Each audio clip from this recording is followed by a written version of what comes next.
If you're looking for a delicious, comforting dinner recipe, then you've got to check out my chicken parmesan. And if you like this recipe, don't forget to hit that like button and subscribe.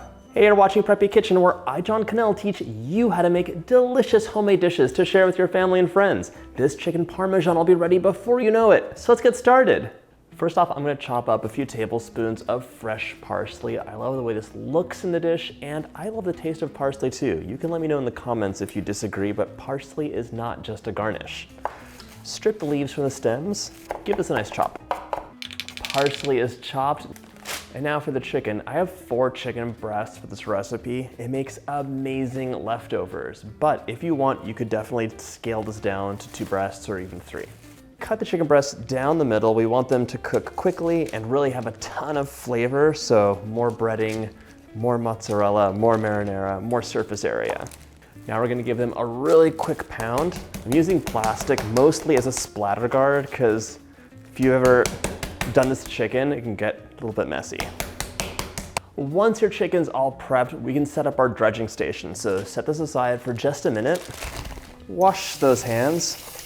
Grab some flour. So right now you want 3 bowls. Small one is for the eggs. We're gonna crack 2 eggs into this bowl. It's gonna be the glue that holds all this deliciousness together. Season them with a pinch of salt and a little bit of pepper as well. Give it a whisk.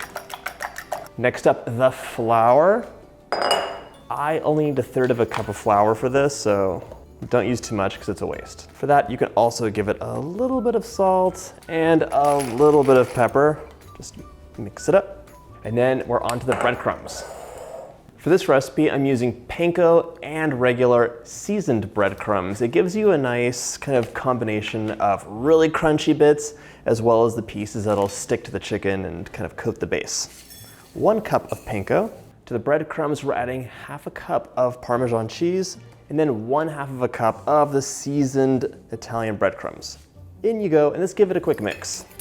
2 tablespoons of this chopped parsley are gonna go right into this mixture. It's gonna add some color, a little bit of extra flavor, and it's just gonna be amazing. All mixed up and ready to go. Let's start dredging. Your oven, by the way, should be at 425, nice and hot. Dip your chicken in that flour mixture, get some good coverage, shake off the excess. Now we're gonna dip that into our egg, let it drip off, and now we're going to coat it in our breadcrumb mixture. Sprinkle some breadcrumbs on top and press it down. You really want it to absorb and hold as much as possible. Now we're gonna place this onto a baking sheet. Repeat the process for the rest of the fillets, and then we will be ready to cook. This chicken breast was a little thin, starting to fall apart, but it's okay. Now we're ready to start frying this up. Just wash your hands first. All right, I'm pouring about 1 cup of olive oil into this pan. You want a big pan for this, and we will be cooking these up in batches. Okay, now get that over medium-high heat.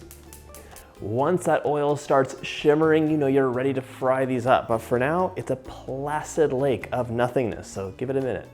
Okay, my oil is dancing in the pan, so right now I'm going to start frying these up. 2 by 2 or 3 by 3, it's really up to you.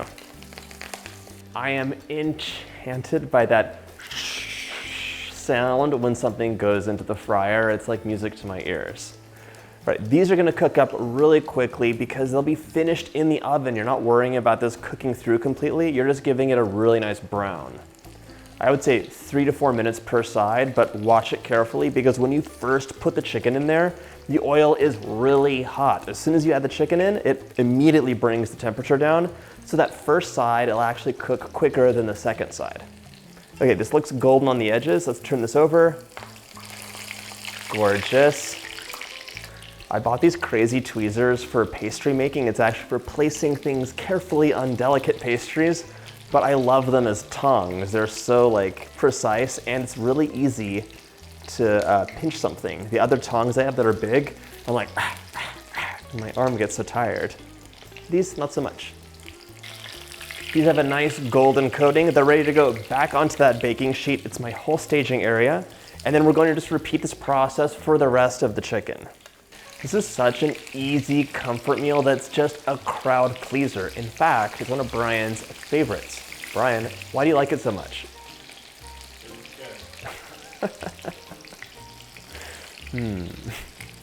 It is good. All right, the last piece of chicken has come out of the oil. Now we're gonna top these up and pop them into the oven. So easy. You can definitely make your own marinara if you want. I sometimes do, but today I'm just using a store-bought one I like. It's Rao's, not sponsored. I'm gonna add 1/3 to 1/2 cup on top of each of these fillets, and then some cheese, and then some more cheese. This is literally making me smile right now. Not metaphorically, literally, just because I can smell it and almost taste it. Per my recipe, a generous sprinkle of mozzarella on top of that. By the way, if you want, you could definitely use like fresh mozzarella that you slice. It's totally up to you. I'm just doing shredded today because the kids wanted to make some pizza for lunch and I had some left over.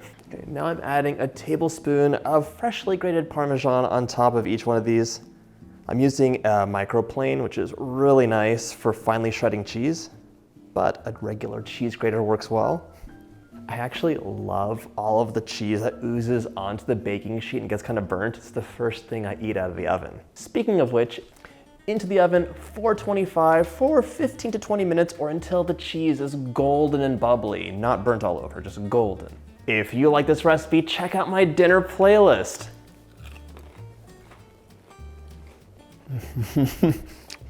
It's too hot, but so delicious. I'll see you in the next video.